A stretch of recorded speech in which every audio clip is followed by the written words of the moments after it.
अहम खबर है, पाकिस्तान स्टॉक मार्केट में मंदी का रुझान है। ट्रेडिंग पहले दिन 927 पॉइंट की कमी रिकॉर्ड की गई। ट्रेडिंग के पहले दिन 927 पॉइंट की कमी रिकॉर्ड की गई। 100 इंडेक्स 1,49,400 पॉइंट पर ट्रेड।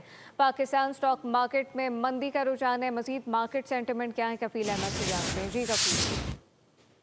कारोबार का पहला दिन है मार्केट में, और मार्केट अगर सेंटिमेंट की बात करें तो मार्केट इस वक्त नेगेटिव जोन में है और 924 पॉइंट की मार्केट में कमी रिकॉर्ड की गई है। और 100 इंडेक्स जो है वो 1,49,474 के लेवल पर मार्केट जो है वो ट्रेड कर रही है। तो हम करंट इससे कबल अगर मार्केट के आगाज की बात करें तो मार्केट 1,51,453 तक जो है वो ट्रेड हुई थी। तो हम जो ओवरऑल सिचुएशन अभी है उसके बाद अगर कोई इसमें कोई बेहतरी आती है, ये जंगबंदी के लिए कुछ सीज फायर होता है तो उसके बाद यकीन मार्केट में बेहतरी आएगी। तो हम ओवरऑल अगर हम बात कर लेते हैं इंटरनेशनल मार्केट के अंदर जो तेल की कीमतें हैं वो भी बढ़ रही हैं।